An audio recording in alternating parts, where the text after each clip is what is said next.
Hi hello മൈത്തൂരു മുംബൈയുടെ മറ്റൊരു സ്റ്റോറിയിലേക്ക് എല്ലാവർക്കും സ്വാഗതം. തൻ്റെ മകളുടെ ആഗ്രഹപ്രകാരം സ്റ്റാലിൻ ജോസഫ് സ്നേഹനികേതനം നിന്നിരുന്ന ആ സ്ഥലവും പ്രോപ്പർട്ടിയും അലീനയുടെ പേരിലേക്ക് വാങ്ങി നൽകാണ്. അന്നത്തെ വില അനുസരിച്ച് നല്ല വില തന്നെ അതിനുണ്ടായിരുന്നു. എന്ത് സംഭവിച്ചാലും അതെൻ്റെ മോളുടെ പേരിലേക്ക് രജിസ്റ്റർ ചെയ്യുമ്പോൾ അലീനയ്ക്ക് വിശ്വസിക്കാനാവുന്നില്ലായിരുന്നു. ഒരിക്കൽ പോലും പ്രതീക്ഷിച്ചല്ല സ്നേഹനികേതനം നോക്കി നടത്തണമെന്ന് അവൾക്ക് വലിയ ആഗ്രഹമായിരുന്നു. എന്നാൽ തൻ്റെ പേരിലേക്ക് ആ സ്ഥലം വരുമെന്നും പ്രജിത മമ്മിക്ക് പകരം താൻ അവിടെ ഉണ്ടാവുമെന്നും അവൾ ഒരിക്കലും പ്രതീക്ഷിച്ചല്ല. സ്റ്റാലിനെ കെട്ടിപ്പിടിച്ചവൾ പൊട്ടിക്കരയുന്നുണ്ട്. തൻ്റെ മോളുടെ സന്തോഷം അത് മാത്രമായിരുന്നു. എന്നാൽ മനുവിന് അതത്ര ഇഷ്ടപ്പെടുന്നില്ല. അവളിങ്ങനെ സ്നേഹനികേതനം അനാഥാലയെന്ന് പറഞ്ഞ് നടന്നാൽ അവരും തമ്മിൽ ഒരുമിക്കാൻ ഒരുപാട് ദീർഘകാലം എടുക്കുമെന്ന ഒരു തോന്നലായിരുന്നു. അങ്ങനെ അനാഥാലയത്തിൽ അഗതിയായവരും അനാഥരായതും മക്കൾ ഉപേക്ഷിച്ച വൃദ്ധന്മാരടങ്ങുന്ന ഒരു കുടുംബം തന്നെ ഇപ്പോൾ അവിടെയുണ്ട്. അതിൻ്റെ ഉദ്ഘാടന ചടങ്ങുകളെല്ലാം നടന്ന് അവിടെ ഓതിക്കുട്ടിച്ചേനും രേവതിക്കുട്ടിയും അലീനയുമാണ് ഇപ്പം അത് നടത്തിപ്പുകാർ. സ്റ്റാലിൻ ഒന്നിടവിട്ട ദിവസങ്ങളിൽ വരാറുണ്ട്. ഒരു ദിവസം സ്റ്റാലിൻ വെള്ള നിറമുള്ള ഒരു പുത്തൻ ജീപ്പും കൊണ്ടുവന്നു. അതിന്മേൽ സ്നേഹനികേതനം എന്ന് എഴുതിയിരുന്നു. അതിൻ്റെ കീ ചെയിൻ അലീനയ്ക്ക് കൊടുത്തിട്ട് സ്റ്റാലിൻ പറഞ്ഞു, കാറ് നീ തിരിച്ചു തന്നാലോ? ഇത് നിനക്ക് വേണ്ടിയല്ല, നിൻ്റെ പേരിലുമല്ല. പെട്ടെന്ന് എന്തെങ്കിലും ഒരു ഹോസ്പിറ്റൽ കേസ് വന്നാൽ ഒരു വാഹനം വേണ്ടേ? ഇതൊരു സ്ഥാപനമല്ലേ, മാത്രമല്ല മാർക്കറ്റിൽ പോയി സാധനങ്ങൾ വാങ്ങാനും ഉപയോഗിക്കാം. കഷ്ടമുണ്ട് പപ്പ എന്തിനാ പിന്നെയും പൈസ ചെലവാക്കിയത്? അലീന ശബ്ദമിടറി. എല്ലാം കൂടി കൂട്ടി വെച്ചിട്ട് കൊണ്ടുപോകാൻ പറ്റുമോ? ഇതൊക്കെ ആവശ്യമുള്ളപ്പോഴല്ലേ ഉപയോഗിക്കേണ്ടത്. അലീന ആ കീ ചെയിൻ വാങ്ങി കണ്ണിൽ ചേർത്തു. അതിലെ താക്കോൽ സ്റ്റാലിൻ്റെ ഷർട്ടിന് മീതെ കൂടി ഉരസിക്കൊണ്ട് അവളുടെ നെഞ്ചിൽ പറഞ്ഞു, പപ്പ ഇപ്പോൾ 2 തവണ എന്നെ തോൽപ്പിച്ചു. ഒന്ന് സ്നേഹനികേതനം വാങ്ങി തന്നപ്പോൾ, പിന്നെ ഇപ്പോൾ. അവളുടെ കണ്ണുകളിൽ നിന്ന് സന്തോഷ കണ്ണീർ അടർന്നു. സ്റ്റാലിൻ ഒരാഴ്ചത്തേക്ക് ബൈജുവിനെയും വിട്ടുകൊടുത്തു. അലീനയ്ക്ക് പുതിയ വാഹനവുമായി ഒന്ന് കൈത്താങ്ങ് വരുന്നതുവരെ ബൈജു കഴക്കൂട്ടത്ത് തങ്ങി. ലോഡ്ജിലായിരുന്നു അവൻ്റെ താമസം. 3ാമത്തെ തവണ സ്റ്റാലിൻ വന്നപ്പോൾ ഡാനിയും ടെൽസയും ഉണ്ടായിരുന്നു കൂടെ. ബബിതയെയും രേവതിക്കുട്ടിയെയും ഓതിക്കുട്ടിച്ചേനെയും ചുമതല ഏൽപ്പിച്ചിട്ട് അലീന ഒരു തവണ കുളത്തുപുഴയ്ക്ക് പോവുകയും ചെയ്തു. സന്തോഷകരമായി ഓരോ കാര്യങ്ങൾ നടക്കുമ്പോഴാണ് അലീന ചോറിലേക്ക് കൈവച്ചതേയുള്ളൂ. അപ്പോഴാണ് ബബിതയുടെ ഫോൺ കോൾ. അലീന ഹെഡ്സെറ്റ് എടുത്തു ചെവിയിൽ തിരുകി. മോളു, നീ ഊണ് കഴിച്ചോ? അവൾ ചോദിച്ചു. അലീന ചേച്ചി, ഇവിടെ ഒരു അത്ഭുതം സംഭവിച്ചു. ബബിതയുടെ സന്തോഷം നിറഞ്ഞ ശബ്ദം അവൾ കേട്ടു. സംഭവിച്ചു കഴിഞ്ഞെന്നോ? അതോ സംഭവിച്ചുകൊണ്ടിരിക്കുന്നതേ ഉള്ളൂ? അലീന ചിരിച്ചു. അമ്മ തിരിച്ചു വന്നു അലീന ചേച്ചി. അലീന ഇരുന്നിടത്ത് നിന്ന് എഴുന്നേറ്റും. ദേ 1/2 മണിക്കൂറേ ആയിട്ടുള്ളൂ. സത്യമാണ് മോളെ നീ പറയുന്നത്? സത്യം, എനിക്ക് പോലും വിശ്വസിക്കാൻ പറ്റിയില്ല. അപ്പോൾ പിന്നെ അലീന ചേച്ചിയുടെ കാര്യം പറയണോ? വേണ്ട, നീ ഇടയ്ക്ക് കയറേണ്ട, ആദ്യം മുതലേ പറ. അലീന ഉദ്യോഗപരിതയായി ബബിത പറയാൻ തുടങ്ങി. ഞാൻ ഊണ് കഴിഞ്ഞിട്ട് ടേബിൾ വൃത്തിയാക്കിക്കൊണ്ട് നിൽക്കുമ്പോൾ ഒരു കോളിംഗ് ബെൽ. ചെന്ന് ജനാലിൽ കൂടെ നോക്കുമ്പോൾ ഒരു ഓട്ടോ തിരിച്ചു പോകുന്നു.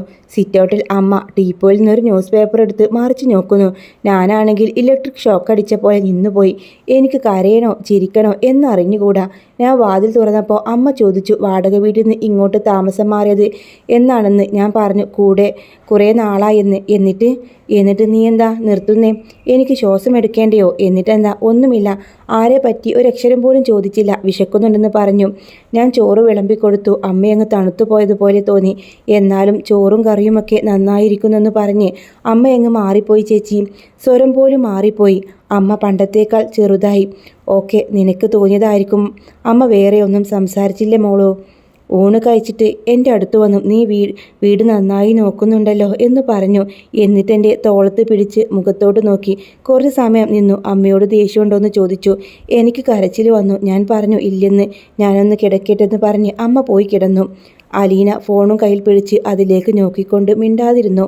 അവളുടെ മുഖത്ത് ഭാവം ദുഃഖവും ആകെ നൈരാശ്യവും വന്നു നിറഞ്ഞു. രേവതിക്കുട്ടി അവിടേക്ക് വന്നു. അലീന ചേച്ചി. ബബിതയുടെ വിളി വന്നു. പറഞ്ഞു മോളൂ. അമ്മ സ്വന്തം വീട്ടിലേക്ക് വന്ന പോലെയല്ല അലീന ചേച്ചി. വേറൊരു വീട്ടിൽ നിന്ന് ഗസ്റ്റായിട്ട് വന്ന പോലെ, എല്ലാവരെയും ഒന്ന് കാണാൻ വേണ്ടി മാത്രം വന്ന പോലെ. അങ്ങനെ അങ്ങ് അമ്മ പറഞ്ഞില്ലല്ലോ. എനിക്കങ്ങനെ തോന്നി അമ്മയുടെ ഒരു മട്ടും മാതിരിയും ഒക്കെ കണ്ടപ്പോൾ. നീ സമാധാനമായിട്ടിരിക്കുക. അമ്മ എന്തായാലും വീട്ടിലുണ്ടല്ലോ. അലീന ചേച്ചി വരോ ഇങ്ങോട്ട്? എന്ത് ചെയ്യേണ്ടെന്ന് എനിക്കും അറിയില്ല മോളൂ. അല്ലെങ്കിലും അവിടെ വച്ച് കൂടിക്കാഴ്ച വേണ്ട. അച്ഛൻ്റെ മനസ്സുകൂടി നമ്മൾ കാണേണ്ടേ? അമ്മ അലീന ചേച്ചിയും തമ്മിൽ ഇവിടെ അച്ഛൻ്റെ മുന്നിൽ വെച്ച് എത്രയോ തവണ തമ്മിൽ കണ്ടിരിക്കുന്നു. അങ്ങനെ ഒരു കൂടിക്കാഴ്ചയല്ലല്ലോ ഇനി. എന്താ ചെയ്യേണ്ടതെന്നും ഞാൻ പലപ്പായോട് കൂടി ചോദിക്കട്ടെ. നീ അമ്മയുടെ കാര്യത്തിൽ നല്ലപോലെ ശ്രദ്ധിക്കണം. അമ്മയ്ക്ക് ഒട്ടും പോരായ്മ തോന്നരുത്. ഞാൻ നോക്കിക്കോളാം ചേച്ചി എന്ന് പറഞ്ഞുകൊണ്ട് ബബിത കോൾ കട്ട് ചെയ്തു. അതിനുശേഷം ബബിത ഫോണെടുത്ത് ബാലചന്ദ്രനെ വിളിക്കുന്നുണ്ട്. എന്താ മോളെ? അച്ഛ ഒരു കാര്യം പറയാനുണ്ട്. അമ്മ വന്നിട്ടുണ്ട്. എപ്പോൾ വന്നു? 2 മണി കഴിഞ്ഞു. വീണ്ടും നിശബ്ദത. അച്ഛൻ വരാതിരിക്കരുത്. ഇല്ല, ഫോൺ വെക്കട്ടെ. ശരി. ബാലചന്ദ്രമേനൻ കസേരയിൽ ചാരി നെറ്റിക്കുമീതെ കൈ അമർത്തി. ശിവശങ്കരമേനൻ 3 തവണ ശ്രമിച്ചിട്ടാണ് ഗംഗാധരമേനന് ഫോണിൽ കണക്ഷൻ കിട്ടിയത്. അവരുടെ എല്ലാം വിവരം ബബിത വിളിച്ചറിയിച്ചിരുന്നു. അമ്മ തിരികെ നെടുമ്പുരയ്ക്കലേക്ക് വന്നെന്ന്. ഇത്രയും കാലം അമ്മ ഒരു ആശ്രമത്തിലായിരുന്നു. ബാലചന്ദ്രൻ സത്യങ്ങളൊക്കെ അറിഞ്ഞൊന്ന് മനസ്സിലാക്കിയപ്പോൾ ഒരൊറ്റ പോക്കായിരുന്നു. അലീന തൻ്റെ മകളാണെന്നും തനിക്കുണ്ടായ അനുഭവം എല്ലാം ഓർത്തിട്ട് വൈജയുടെ മനസ്സ് ആകെ തകർന്നിരിക്കുമ്പോഴാണ് അങ്ങനെയൊരു ആശ്രമവാസം. എല്ലാവരും പോയി വിളിച്ചിട്ടും വൈജ തിരികെ വരാൻ കൂട്ടാക്കിയില്ല. ഒടുവിൽ മക്കൾ 4 പേരും കൂടെ ചെന്ന് വിളിച്ചു. എന്നിട്ടും വൈജ അവരെ കാണാൻ പോലും കൂട്ടാക്കിയില്ല. ഇപ്പോൾ മനസ്സിത്തിരി ശാന്തമായി. അവിടുത്തെ ഗുരു വൈജയോട് പറയുന്നുണ്ട്, നിൻ്റെ മനസ്സ് ഇപ്പോൾ ശാന്തമാവാത്തത് നീ ബാക്കി വെച്ച കുറച്ച് കർമ്മങ്ങളും കൂടെ ചെയ്യാനുണ്ട്. അതുകൊണ്ട് തിരിച്ച് നീ നിൻ്റെ വീട്ടിലേക്ക് പോകണം. അവിടുന്ന് നിനക്ക് കാണാനുള്ളവരെ കാണണം. അവരോട് നീ സംസാരിക്കണം. നിനക്ക് പറയാനുള്ളത് മാപ്പ് അപേക്ഷിക്കണം. അങ്ങനെല്ലാം പറഞ്ഞുകൊണ്ട് ഗുരു തിരിച്ചയച്ചതായിരിക്കും. പിന്നീട് വൈജയന്തി നെടുമ്പരയ്ക്കൽ നിന്ന് കൈതക്കൽ മാളിക വീട്ടിലേക്ക് പോകുന്നുണ്ട്. ഓട്ടോറിക്ഷ വന്ന് നിൽക്കുന്നത് കണ്ട് ജനാൽവിരി മാറ്റി നോക്കിയ കമല വൈജയന്തി ഓട്ടോറിക്ഷയിൽ നിന്ന് ഇറങ്ങുന്നത് കണ്ട് സ്തംഭനായി നിന്നുപോയി. വൈജയന്തി കടപ്പാടിൽ വന്നിട്ടുണ്ടെന്നും ശിവശങ്കരമേനനെ അറിയിച്ചിട്ട് മണിക്കൂറുകളെ ആയിട്ടുള്ളൂ. കമല ഭർത്താവിൻ്റെ അടുക്കലേക്ക് ഓടി. ശിവേട്ട, ജയന്തി വന്നിരിക്കുന്നു. ശിവശങ്കരമേനൻ പരിഭ്രമമാണ് തോന്നിയത്. ഏതാനും ആഴ്ചകൾക്ക് മുമ്പ് ഈ വീട്ടിൽ ബാലചന്ദ്രമേനൻ വിളിച്ചു കൂട്ടിയ കുടുംബയോഗത്തെപ്പറ്റി അയാൾ ഓർത്തു. അന്ന് ബാലചന്ദ്രമേനൻ വെട്ടിത്തുറന്ന് പറഞ്ഞ ചില സത്യങ്ങളെപ്പറ്റിയും. അന്ന് ഈ വീട് വിട്ടിറങ്ങിപ്പോയവളാണ്. ആരോടും ഒരു വാക്കുപോലും പറയാതെ ഇപ്പോൾ കയറി വന്നിരിക്കുന്നത് തൻ്റെ മുഖത്ത് നോക്കി ചില ചോദ്യങ്ങൾ ചോദിക്കാനായിരിക്കുമോ എന്നായിരുന്നു ശിവശങ്കരമേനൻ്റെ പേടി. തനിക്ക് ഉത്തരം പറയാനാകാത്ത വിധം ചോദ്യങ്ങളും ഇപ്പോൾ ഗംഗേട്ടനും കൂടി വേണ്ടതായിരുന്നു എന്ന് ശിവശങ്കരമേനോന് തോന്നി. നീ ചെന്ന് അവളോട് സംസാരിക്ക്, ഞാനങ്ങോട്ട് വന്നേക്കാം. ശിവശങ്കരമേനൻ കമലയെ പറഞ്ഞയച്ചു. ഡോർ ബെല്ലടിച്ചു കാത്തു നിൽക്കുകയായിരുന്നു വൈജയന്തി. മണിയൊച്ച ഒറ്റ തവണയെ കേട്ടുള്ളൂ. വാതിൽ തുറക്കാൻ അല്പം താമസിച്ചാൽ ചുട്ടിയെടുത്ത് തുരുതുരെ ബെല്ലടിക്കുന്ന സ്വഭാവമാണ് ജയന്തിക്ക്. കമലക്കാരം എന്നിട്ടും തട്ടിക്കറിയുകയും ചെയ്യും. ഒരാൾ വീട്ടിൽ വന്നാൽ ഇത്ര കാത്തു നിൽക്കണം. വാതിൽ തുറന്ന് കിട്ടാൻ നിങ്ങളൊക്കെ എവിടെ പോയി കിടക്കുന്നു? കമല വാതിൽ തുറന്നു ശാന്തയായ ഒരു മന്ദസ്യത്തോടെ. വൈജയന്തി, നീ എവിടെയായിരുന്നു ജയന്തി? നിന്നെ പറ്റി ഒരു അറിവുമില്ലാതെ ഇവിടെ എല്ലാവരും എന്തുമാത്രം വിഷമിച്ചു. നിന്നെ ഒന്ന് കാണാൻ ശിവേട്ടനും ഗംഗേട്ടനുമൊക്കെ എത്ര തവണ തിരുവനന്തപുരത്ത് വന്നു. ആരോടും ഒരു വാക്കുപോലും പറയാതെ നീ. കമലയുടെ പറച്ചിൽ മുഴുവനാക്കാൻ സമ്മതിക്കാതെ വൈജയന്തി പറഞ്ഞു. ശിവേട്ടനില്ലേ ഇവിടെ ഉണ്ടായിരുന്നു. കമല വെറുതെ അങ്ങിങ്ങ് നോക്കി. നീ കടപ്പാടിന് വന്നിട്ടുണ്ടെന്ന് ഞങ്ങൾ അറിഞ്ഞു. അമ്മയ്ക്കിപ്പോൾ എങ്ങനെയുണ്ട്? അമ്മ സുഖമായിട്ടിരിക്കുന്നു. ഇല്ലെങ്കിൽ നമുക്ക് കടക്കാപ്പുറത്തിയുണ്ടോ? നീ അങ്ങോട്ടിരിക്കും ജയന്തി. അമ്മയൊന്ന് കണ്ടിട്ട് വരാം. വൈജയന്തി നേരെ സൗദാമിനി അമ്മയുടെ മുറിയിലേക്ക് പോയി. ആരോ വരുന്ന കാലച്ച് കേട്ട് കാതോർത്ത് വാതിലിന് നേർക്ക് മുഖം തിരിച്ച് നോക്കുകയായിരുന്നു സൗദാമിനി അമ്മ. അത് വൈജയന്തിയായിരിക്കുമെന്ന് അവർക്ക് തോന്നി. മുമ്പും വൈജയന്തി കൊല്ലപ്പള്ളിയിലേക്ക് വരാറുള്ള മിക്ക ദിവസങ്ങളിലും സൗദാമിനി അമ്മയ്ക്ക് ഇങ്ങനൊരു തോന്നലുണ്ടാകുമായിരുന്നു. ഇന്ന് തൻ്റെ മകൾ വന്നേക്കും എന്ന് വിചാരിക്കുമ്പോഴേക്കും ഉമ്മറത്ത് അവളുടെ ശബ്ദം കേൾക്കാം. ആൺമക്കളിൽ ഗംഗാധരനെക്കുറിച്ചും ഇങ്ങനെ വിചിത്രമായ ചില തോന്നലുകൾ ശരിയായി വന്നിട്ടുണ്ട്. സൗദാമിനി അമ്മ ഓർമ്മിച്ചു. അതേസമയം ശിവശങ്കരൻ വീട്ടിൽ വന്ന് കയറി. അവൻ്റെ ശബ്ദം കേട്ടാൽ പോലും സംശയം ബാക്കി നിൽക്കും. ശിവശങ്കരനാണോ അത്? മുറിയിൽ വെളിച്ചം കുറവായതിനാൽ വാതിൽ കടന്നയുടനെ വൈജയന്തി ലേറ്റിട്ടു. അമ്മ കടലിൽ തലേണകൾക്ക് മീതെ ശിരസുകൾ ഉയർത്തി കിടക്കുന്നത് അവൾ കണ്ടു. സൗദാമിനിയുടെ അടുത്തേക്ക് വന്ന് വൈജയന്തി അമ്മയെ കെട്ടിപ്പിടിച്ചു. മോളെ, നീ അവളെ കണ്ടിരുന്നോ? ഒരു മറുപടി പോലും വൈജയന്തി പറഞ്ഞില്ല. വീട്ടിൽ ബബിത മാത്രമേ ഉള്ളൂ. ബാലനോട് നീ സംസാരിച്ചോ? അപ്പോഴും വൈജി ഒന്നും സംസാരിച്ചില്ല. എന്തായാലും എൻ്റെ മോള് വിഷമിക്കേണ്ട. നിനക്ക് അവളെക്കുറിച്ച് കാണേണ്ടേ? ഞാൻ പറയുന്നതിനേക്കാൾ ഏറെ നിനക്ക് അവളെപ്പറ്റി അറിയാമല്ലോ. അലീനയെക്കുറിച്ചാണ് പറയുന്നത്. എന്നാലും വൈജയന്തി ഒന്നും മിണ്ടില്ല. ഈ സമയം ശിവശങ്കരൻ്റെ മനസ്സിൽ മറ്റേതൊക്കെയോ ചിന്തകളായിരുന്നു. വൈജയന്തി തൻ്റെ മുഖത്ത് നോക്കി ചോദിക്കാൻ പോകുന്ന ചോദ്യങ്ങളും അതിന് ഞാൻ എന്ത് മറുപടി പറയുമെന്ന വേവലാതിയായിരുന്നു. ആ സമയത്ത് പുറത്തേക്ക് വരായിരുന്നു. അങ്ങനെ കമല വൈജയോട് ചോദിക്കുന്നത്, ചായ കുടിക്കാൻ വൈജയ്? അങ്ങനെ ഒരു കപ്പ് ചായ കൊടുക്കുന്നുണ്ട്. എന്നാൽ വൈജയന്തി ഒന്നും മിണ്ടാതെ അത് വാങ്ങി നന്ദിയും പറഞ്ഞ് അവിടെ ചേറിലിരുന്ന് ആ ചായ കുടിക്കുമ്പോൾ അത്ഭുതത്തോടു കൂടെ കമല നോക്കുന്നുണ്ട്. പഴയ വൈജയന്തിയല്ല, എല്ലാത്തിനും ഒരു ശാന്തത. ശിവശങ്കര മേനോൻ അങ്ങോട്ട് വന്നു. ആ വൈജയ്, നീ അമ്മയെ കണ്ടോ? അങ്ങനെ തുടങ്ങി സംസാരം.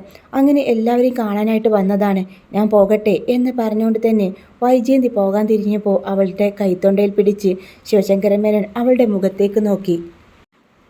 ഞങ്ങൾ നിന്നോട് ചെയ്തതോർത്ത് നിനക്ക് വിഷമമുണ്ടോ? അന്നും നിന്റെ നല്ലതിന് വേണ്ടിയാ അങ്ങനെയൊക്കെ ചെയ്തത്.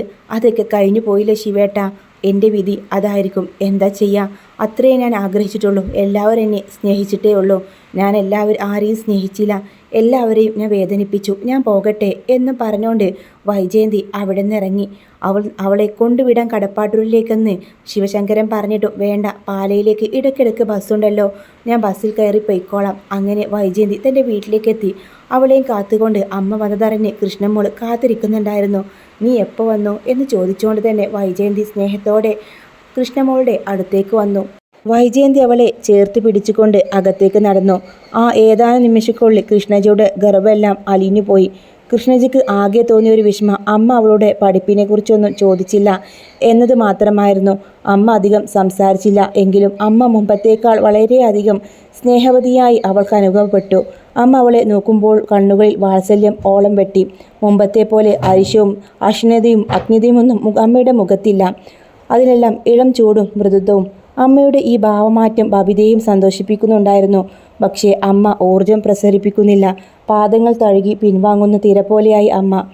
ബാലചന്ദ്രമേനൻ കട പൂട്ടിയിറങ്ങിയപ്പോൾ 8:30 മണിയായി. 7:30 മണിക്ക് കട അടക്കാവുന്നതാണ്.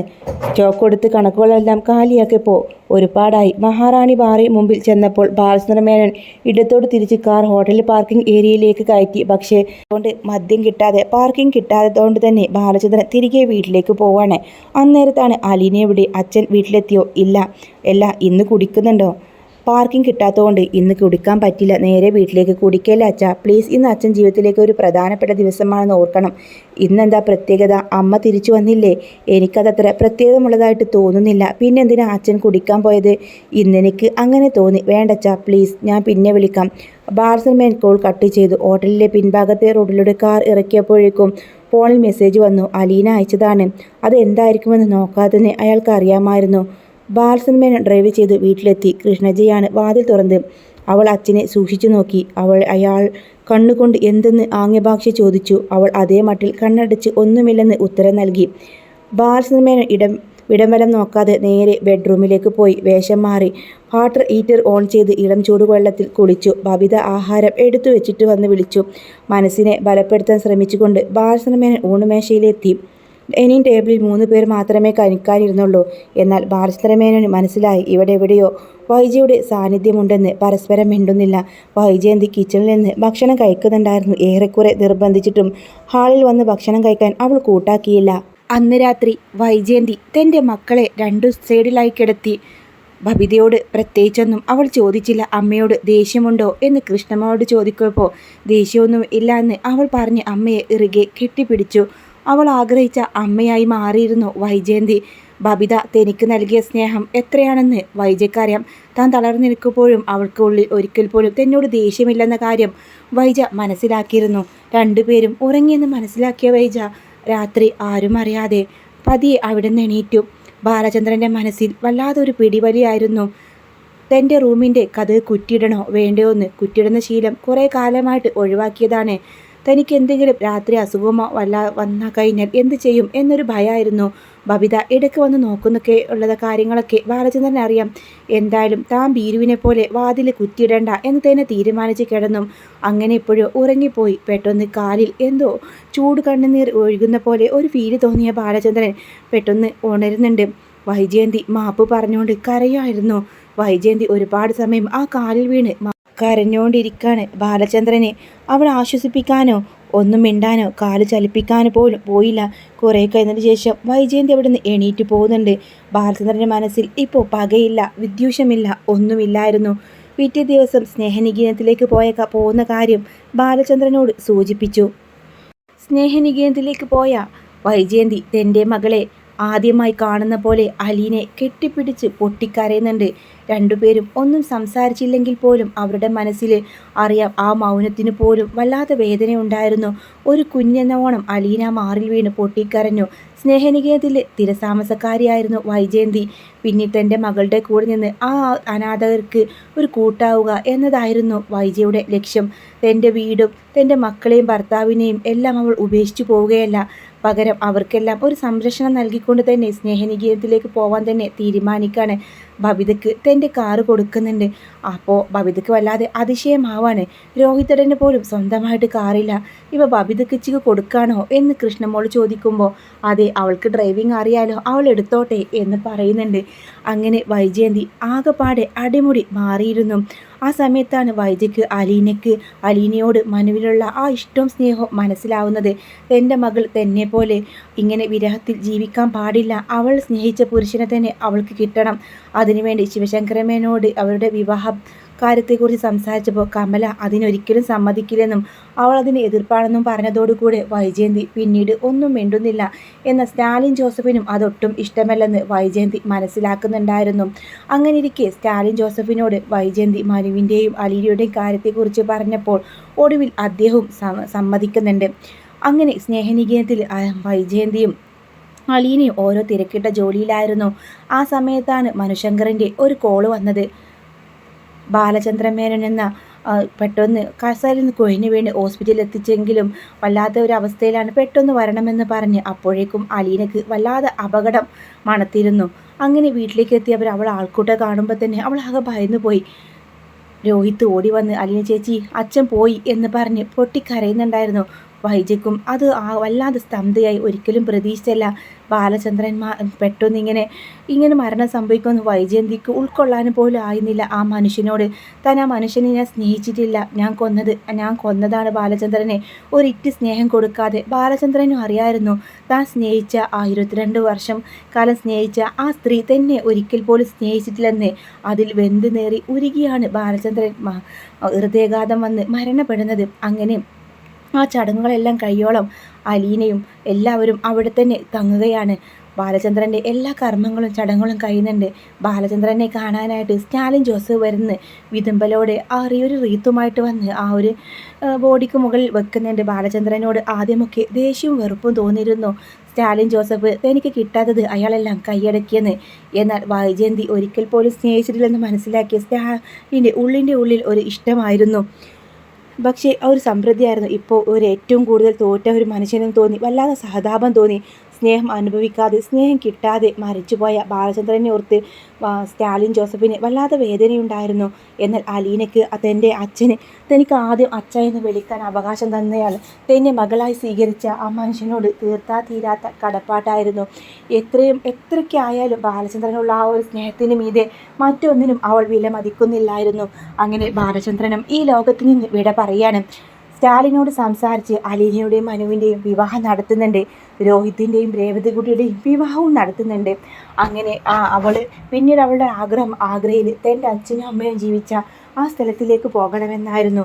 വൈജയെ കൂട്ടി അവൾ പോയിട്ടുണ്ട് ഒരിക്കൽ. ഇനി മനുവേട്ടനെയും കൂട്ടി അവിടെ എല്ലാം പോകണം. വൈജയും അവളും കുറച്ച് നാൾ ആഗ്രയിലായിരുന്നു താമസിച്ചത്. അച്ഛനും അമ്മയും ജീവിച്ച സ്ഥലവും എല്ലാം മോൾക്ക് കാണിച്ചു കൊടുത്തു വൈജയന്തി വളരെ ഉത്സാഹത്തോടു കൂടെ തന്നെ. അതാണ് കേട്ടോ ലാസ്റ്റ് ക്ലൈമാക്സ് ആയിട്ട് വരുന്നത്. അങ്ങനെ വരാൻ പോകുന്ന ഒരു എപ്പിസോഡാണിത്. ലാസ്റ്റ് ക്ലൈമാക്സിൽ ഇതൊക്കെ തന്നെയാണ് സംഭവിക്കുന്നത്. ബാലചന്ദ്രൻ മരിക്കും. ഒരു വേദനയാണ് ബാലചന്ദ്രൻ്റെ മരണം. സ്നേഹം കിട്ടാതെ മാപ്പ് പറഞ്ഞ് രണ്ടുപേരും ഒരുമിക്കുമ്പോൾ അതിലൊരു സംതൃപ്തി വേറെയുണ്ട്. വീണ്ടും ആ ബാലചന്ദ്രനെ സ്നേഹിച്ച് വൈജയന്തി മടങ്ങുകയാണെങ്കിൽ മറ്റൊരു ഫീലിംഗ് തന്നെ പ്രേക്ഷകർക്ക് കിട്ടും. പക്ഷേ ഇപ്പോൾ ഇവിടെ അത് സംഭവിക്കുന്നില്ല. ബാലചന്ദ്രനെ മരിക്കുന്നത് തന്നെയുണ്ട്. സ്നേഹനികേതനെ ഏറ്റെടുത്ത് അത് നടത്താൻ വേണ്ടിയിട്ട് വൈജയന്തി പോകുന്ന സീനൊക്കെയാട്ടോ പിന്നീട് കാണിക്കുന്നത്.